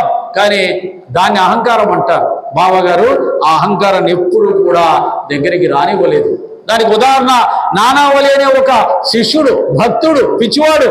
బాబాగారు ఇలా కుర్చీలో రాయి మీద కూర్చొని ఉంటే తన సింహాసనం మీద, బాబా లే, కిందికి దిగు, పక్కకెళ్ళు, నాకు అందులో కూర్చోవాలనిపిస్తుంది నీ సింహాసనం మీద అంటే బాబాగారు వెంటనే లేచి పక్కకి వెళ్ళిపోయి నిలబడ్డాడు. ఆ పిచ్చివాడై నానావళి వచ్చి కాలు మీద కాలేసుకొని కూర్చున్నాడు బాబా కూర్చున్న సింహాసనం మీద. ఇది కదా నిరహంకారం అంటే. బస్సులో మనం కూర్చున్న చోట ఇంకోటి వచ్చి కూర్చుంటేనే గొడవ చేసి గల్లబట్టి లాగి పడేస్తాం. మనం బస్సులో ఎన్ని గొడవలు అవుతుంటాయి. మనం కూర్చున్న సీటు మీద పొద్దున నేను బస్సులో వచ్చాను, వాళ్ళు భోజనానికి వెళ్ళారు, వాళ్ళు వచ్చేసరికి వేరే వాళ్ళు వచ్చి కూర్చున్నారు. గొడవ ఎక్కడైనా అంతే, మనమైనా చేస్తాం గొడవ. కాబట్టి ఇలా చిన్న చిన్న వాటికే గొడవలు పెట్టుకునే దాన్ని అహంకారం అంటారు. ఆ అహంకారము, ఆ గొడవలు పెట్టుకునే తనం పోవాలి అని అంటే బాబా చెప్పిన సహనం అనే శక్తిని సంపాదించాలి. అన్నిటికంటే గొప్పది సహనం అండి. అందరికీ పనికొచ్చే మహామంత్రం. మన జీవితంలో మనం ఇంట్లో గొడవలు పడుతున్నామంటే, సమాజంలో పనిచేసే చోట గొడవలు పడుతున్నామంటే, లేదా ఇంకా ఎవరితోనో మన గొడవలు వస్తున్నాయి అంటే కారణం అహంకారం. ఆ అహంకారాన్ని, ఆ సహనం లేనితనాన్ని మనం వదిలేసుకొని సహనాన్ని సాధించుకుంటే తప్ప ఎవ్వరి జీవితంలో శాంతి ప్రవేశించదు. సహనం ఇచ్చుకోండి శాంతం. సహనం శాంతం ఉన్న చోట శాంతి ఉంటుంది. ఈ రెండు లేని చోట శాంతం లేదు, శాంతి లేదు. కాబట్టి మనం ఎలా ఉన్నామో చూసుకోవాలి. పవిత్రత. సచ్చరిత్ర నిండా బాబా గారు తన దగ్గరకు వచ్చిన భక్తులు అందరి దగ్గర ఆయన కోరింది అని చెప్పింది ఏంటి అంటే పవిత్రత కావాలి. మీ మనసు పవిత్రంగా ఉండాలి, క్యారెక్టర్ పవిత్రంగా ఉండాలి, మీ ప్రవర్తన బాగుండాలి, మాట బాగుండాలి, చేత బాగుండాలి, మనసు బాగుండాలి, పవిత్రంగా ఉండాలి. నేను పూజలు చేస్తాను, వ్రతాలు చేస్తాను, తీర్థయాత్రలు చేస్తాను, కానీ కోపం ఎక్కువ, కుదరదు. ఈర్ష్య ఎక్కువ, కుదరదు. నీ ప్రవర్తన కరెక్ట్గా ఉన్నప్పుడే అది భక్తి అనిపించుకుంటుంది. రామదాస్ అయిన భక్తుడు వచ్చాడు, రోజు బొట్లు పెడుతున్నాడు, స్నానాలు చేస్తున్నాడు, విష్ణు సహస్రనామం పారాయణం చేస్తున్నాడు బాబా దగ్గరే. మనలాగే పుస్తకాలు పారాయణం, తీర్థక్షేత్రాలు, గంగా స్నానాలు అన్నీ బ్రహ్మాండంగా నడుస్తున్నాయి. కానీ ఓ చిన్న విషయంలో ఆ పుస్తకం ఒకటి బాబా గారు తన భక్తునికి ఇచ్చాడని తెలియగానే రంకెలు వేయడం మొదలుపెట్టాడు, నోటుకొచ్చినట్టుగా మాట్లాడడం మొదలుపెట్టాడు, శ్యామాని నోటుకొచ్చి తిట్టడం మొదలుపెట్టాడు. ఎదురుగా బాబా అంతటి సమర్థ సద్గురు ఉన్నాడనే స్పృహ కూడా లేకుండా తిడుతున్నాడు. కోపం యొక్క లక్షణం. ఎవరున్నారు, ఎక్కడున్నావు, ఏం మాట్లాడుతున్నావు అని తెలియకుండా చేసేదే కోపం. కోపం క్రోధంగా మారుతుంది. క్రోధం బుద్ధి నాశనాన్ని చేస్తుంది. బుద్ధి నాశనం పొందినవాడు సర్వం భ్రష్టు పట్టిపోతాడు అని భగవద్గీతలో కూడా శ్లోకం చెప్పబడింది. కాబట్టి అప్పుడు బాబా గారు ఆ రామదాసికి చెప్తాడు, ఏమయ్యా రామదాసి, చక్కగా స్నానం చేస్తున్నావు, బొట్లు పెడుతున్నావు, పారాయణాలు చేస్తున్నావు, కానీ ఏమి లాభం? నెమ్మదిగా మాట్లాడడం రాలేదు నీకు, ప్రేమగా మాట్లాడడం రాలేదు నీకు. ఇవి రానప్పుడు నువ్వు భక్తులు ఎలా అవుతావు? నీ మనసు నువ్వు అదుపులో పెట్టుకోలేనప్పుడు, ఎదుటి మనిషితో ప్రేమతో మాట్లాడలేనప్పుడు, నెమ్మదిగా మాట్లాడడం రానప్పుడు నువ్వు భక్తులు ఎలా అవుతావు? అయిపోయింది దెబ్బ, బ్రహ్మాండానికి దెబ్బ పడింది. ఇంతవరకు నేను చాలా గొప్ప భక్తులు అనుకున్నాడు. మళ్ళాగే కాశీ వెళ్ళాను, ప్రయాగ వెళ్ళాను, అయోధ్య వెళ్ళాను, ఎన్నో తిరిగి చూశాను, గంగ స్నానాలు చేశాను, కార్తీక మాసంలో మొత్తం దీపాలు వెలిగించాను, లక్ష దీపోత్సవంలో కూడా పాల్గొన్నాను, ఎంత పుణ్యం సంపాదించుకున్నాను, నా అంతటి వాడు ఎవడున్నాడు అనుకుంటే బాబా చెప్తాడు, నువ్వు అవన్నీ చేయడం ఒక ఎత్తు, నీ గుణాలని పవిత్రపరచుకోకపోతే ఎందుకు పనికిరావు అన్నాడు. నిజమైన భక్తి, నిజమైనటువంటి పూజ ఏదో తెలియజెప్పాడండి. అటువంటి గొప్ప గొప్ప జ్ఞానాన్ని మనకు సచ్చరిత్ర ద్వారా మనకు అందజేయడం జరిగింది శ్రీ సాయి సచ్చరిత్ర హేమాడ్ మహాశయుడి ద్వారా. ఇంకా ఇంకో రహస్యం ఉంది. ప్రపంచంలో కోరికలు తీర్చే పవిత్ర గ్రంథం ఏదైనా ఉంది అని అంటే అది శ్రీ సాయి సచ్చరిత్ర. సచ్చరిత్ర ద్వారా మనం జ్ఞానాన్ని పొందడం ఒక ఎత్తు, భక్తిని పొందడం ఒక ఎత్తు, బాబా అనుగ్రహం ఒక ఎత్తు. సచ్చరిత్ర ద్వారా మన సమస్యలు తీరిపోవడం, సచ్చరిత్ర ద్వారా మన కోరికలు తీర్చుకోవడం, ఇవి జరగడం అనేది ప్రపంచంలో ఇతర గ్రంథాలు దేని ద్వారా జరగదు. సచ్చరిత్ర వల్ల, సచ్చరిత్ర పారాయణ వల్ల ఎంతో మంది రోగాలు పోయాయి, ఎంతో మంది కోరికలు తీరాయి. స్వీయంగా నా అనుభవంలో చాలా ఉన్నాయి. సచ్చరిత్ర పారాయణం జరిగిన వెంటనే ఉద్యోగం రావడం, సచ్చరిత్ర పారాయణం అయిపోయిన వెంటనే ప్రమోషన్ రావడం, ట్రాన్స్ఫర్ రావడం, సచ్చరిత్ర పారాయణం వెంటనే కాలు బాగై ఆరోగ్యం తక్కువ కుదుటపడ్డం, సచ్చరిత్ర పారాయణం అయిపోయిన వెంటనే ఆపరేషన్ అయ్యి ఇబ్బంది పడుతున్న వాడిని, ఇలా ఎన్నో సందర్భాల్లో ఒక్క సచ్చరిత్ర పారాయణం వల్ల ఆ సమస్యల నుంచి బయటపడి ఎంతో ప్రయోజనాలు పొందినటువంటి వాళ్ళు ఎంతోమంది ఉన్నారు.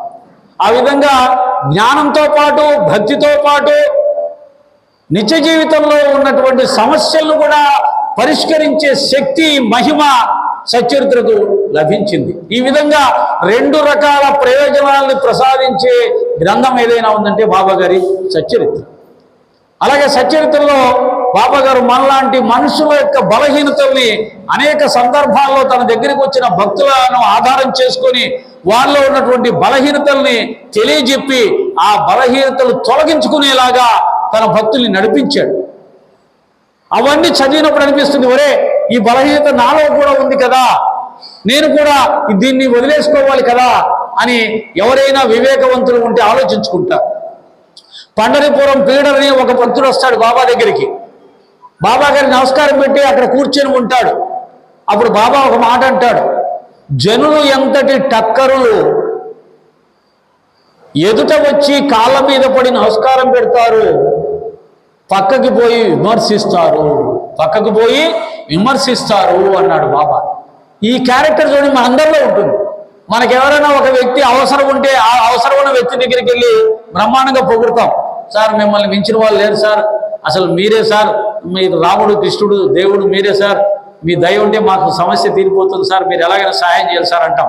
కానీ ఆ వ్యక్తినే పక్కకి వెళ్ళి ఎన్నోసార్లు వేరే వాళ్ళ దగ్గర విమర్శించి ఉంటాం. ఇలాంటి ఒక లక్షణాన్ని బాబా గారు ఎంత చక్కగా చెప్పాడంటే, జనులు ఎంత టక్కరులు ఎదుట కాళ్ళ మీద పడతారు, పక్కకెళ్ళి విమర్శిస్తారు. అందరికీ ఉంటుంది, ఇది సర్వసాధారణ మానవ సహజం. మన స్నేహితుల్లో ఉన్న మంచి చెడు రెండు మాట్లాడతాంగా. ఎదురుగా ఉంటే మంచి మాట్లాడతాం, అదే నువ్వు గొప్పవాడిరా, నువ్వు సాధించావురా. పక్కకి వెళ్తే వాడిలో ఈ గుణాలు కూడా ఉన్నాయిలే, వాడు ఇది కూడా చేశాడులే, వాడు ఇలా కూడా జీవించాడులే, వాడి సంగతి ఎవడికి తెలీదు అని ఈ విధంగా రకరకాలుగా విమర్శలు చేయడం అనేది మన మానవ సహజం. అటువంటి గుణం మంచిది కాదు అని చెప్పి సాయిబాబా వారు చెప్పడం జరిగింది. ఆ విధంగా మనుషులలో ఉన్నటువంటి బలహీనతలను చెప్పి తొలగించుకొని పవిత్రులుగా జీవించండి అని చెప్పడము సచ్చరిత్ర యొక్క ప్రాధాన్యత. ఆ విధంగా సచ్చరిత్రలో మనం తీసుకున్నప్పుడు ఎలా జీవించాలో చెప్పబడింది, ఎలా జీవించకూడదో చెప్పబడింది. ఈ రెండు మంచి అలవాట్లను నేర్పిస్తూనే దీనిని పారాయణం చేసిన వారి కష్టాలు తొలగిస్తాను, వారికి అన్ని విధాలా నేను సహాయం చేస్తాను, వారి జీవిత విధానంలో సహాయం చేస్తాను, వారి ఆధ్యాత్మిక సాధనలో సహాయం చేస్తాను అని బాబా గారు స్వయంగా అభయం ఇవ్వడం జరిగింది. ఎవరైతే ఈ సచ్చరిత్ర పారాయణం చేస్తారో వారి కష్టాలు తొలగిస్తాను, రోగాలు తొలగిస్తాను, వారిని మరణ భయం నుండి నేను బయటికి లాగుతాను అన్నాడు. అంటే మోక్షం కూడా ప్రసాదిస్తాను అన్నాడు. అలా ఈ సచ్చరిత్ర అనేది అనేకమైన ప్రాధాన్యతలు కలిగింది. ఆధునిక గురు చరిత్రగా చెప్పబడింది. మనలో ఉన్నటువంటి బలహీనతను తొలగించి మంచి గుణాలను మనలో నేర్పించేలా చేస్తుంది. అలాగే గురు భక్తిని నేర్పిస్తుంది, భగవద్భక్తిని నేర్పిస్తుంది, అలాగే ఆధ్యాత్మిక సాధనలు నేర్పిస్తుంది, మానవ జీవిత పరమార్థాన్ని తెలియజెప్తుంది. ఒక మాటలో చెప్పాలంటే ఆధ్యాత్మిక సమస్తమైనటువంటి జ్ఞానాన్ని ప్రసాదిస్తుంది. నేను నా వరకు నా అనుభవం చెప్తే సచ్చరిత్ర చదివిన తర్వాత భగవద్గీత అతి సులభంగా అర్థమైంది.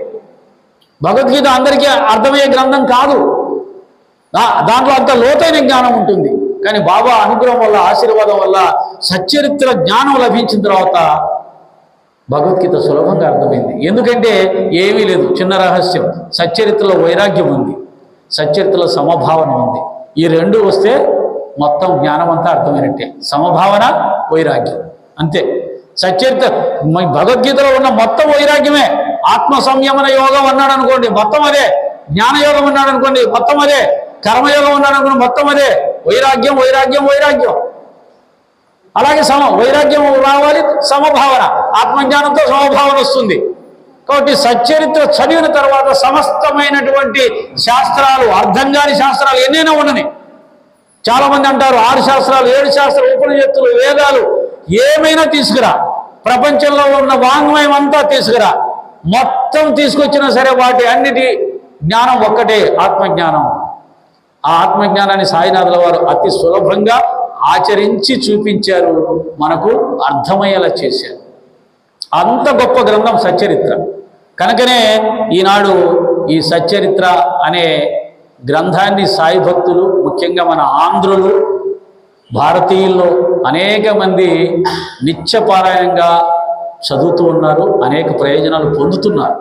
కానీ ఇంకా పరిపూర్ణమైనటువంటి అనుగ్రహం పొందాలి అంటే మాత్రం సచ్చరిత్రని వారం రోజుల్లో కంప్లీట్ చేసే గ్రంథంగా కాకుండా పరిగెత్తి చదివడం కాకుండా అర్థం చేసుకున్న దాన్ని ఆచరిస్తూ కనుక మనము సచ్చరిత్రని మనం ఆధారం చేసుకొని జీవిస్తే మన జీవితంలో చాలా గొప్ప మార్పులు వస్తాయి. ఎంతోమంది దుర్మార్గులండి. మార్కాపూర్ చరిత్ర చాలా గొప్పది కదా. త్రిపులార్ గారు ఉన్నారు, మీకు అందరికీ తెలిసిన ఆయన, బాబా మందిరం కట్టిన ఆయన. ఎంతమంది మార్కాపూర్లో ఉన్నటువంటి అల్లరి చిల్లరగా తిరిగే వాళ్ళు ఆయన భక్తులుగా, ఆయన చెప్పినటువంటి సత్సంగాల ప్రభావం వల్ల, సచ్చరిత్ర పారాయణల వల్ల ఎంతమంది గొప్పగా తయారైన వాళ్ళు ఉన్నారు. నేను మొన్ననే ఎక్కడో సత్సంగానికి వెళ్తే ఒక మార్కాపూర్లో ఏదో ఊర్లో డాక్టర్గా, RMP doctor, MBBS doctor, but డాక్టర్గా పనిచేస్తున్నాడంట. మదనపల్లిలో జరిగింది. వాళ్ళ నాన్నగారి బాధ ఏమన్నాడంటే, నా సత్సంగం అంతా విన్నాక, సార్ మీ సత్సంగం ఏంటో మీ బాబా గారు ఏంటో కానీ నా కొడుకు పాత్ర పాడైపోయినాడు సార్ అన్నాడు.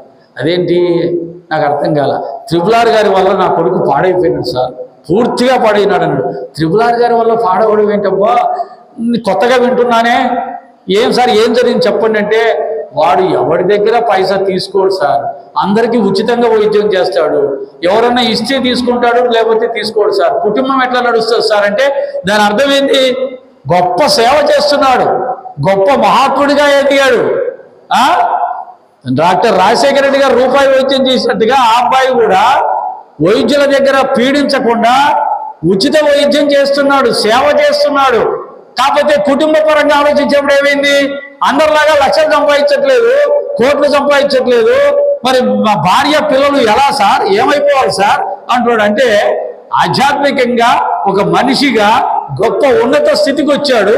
కానీ కుటుంబంలో ఉన్న వాళ్ళు ఏమనుకుంటారు, డబ్బులు సంపాదించట్లేదు కాబట్టి, కోట్లు రావట్లేదు కాబట్టి చెడిపోయాడండి మా అబ్బాయి. మా పద్మయ్య గారు ఒక మాట అంటూ ఉండేవాడు, సార్ పక్కింట్లో రామకృష్ణ పరమహంస వెలిస్తే అందరూ పోయి నమస్కారం పెట్టుకుంటారంట.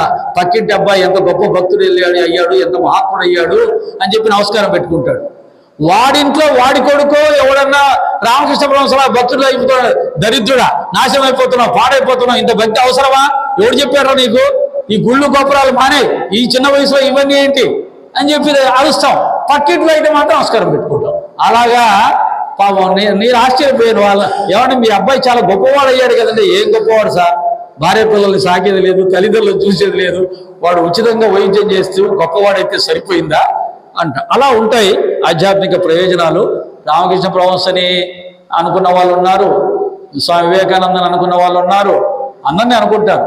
కాబట్టి ఈ ఆధ్యాత్మిక మార్గంలో ఉన్నతమైన శిఖరాలు చేరుకోవాలి. అదే సమయంలో సామాజిక స్పృహ, అలాగే ముఖ్యంగా ఇప్పుడు రాజ్యాంగ దినోత్సవం అన్నారు కాబట్టి రాజ్యాంగంలో చెప్పబడినటువంటి ధర్మాలని, సూత్రాలని మానవులంతా ఆచరించాలి. కేవలం వాటి గ్రంథాల్లో రాజ్యాంగం అని రాజ్యాంగ గ్రంథం గొప్పతనం, అంబేద్కర్ గొప్పతనం చెప్పడం నోటితోటి, ఆచరణకు వచ్చేసరికి ఎక్కడ కూడా దాంట్లో ఉన్న విలువల్ని ఆచరించకుండా జీవిస్తే అది కరెక్ట్ కాదు. దేశానికి, సమాజానికి చాలా ప్రమాదం అవుతుంది. కాబట్టి ఖచ్చితంగా ఈ రాజ్యాంగ ఆమోదం సందర్భంగా పెద్దలు, అధికారులు, నాయకులు, విద్యావేత్తలు అందరూ ఆలోచించి రాజ్యాంగ విలువల్ని సమాజంలో అందరూ ఆచరించేలా చూడాలంటే ముందు వాళ్ళు ఆచరించాలి.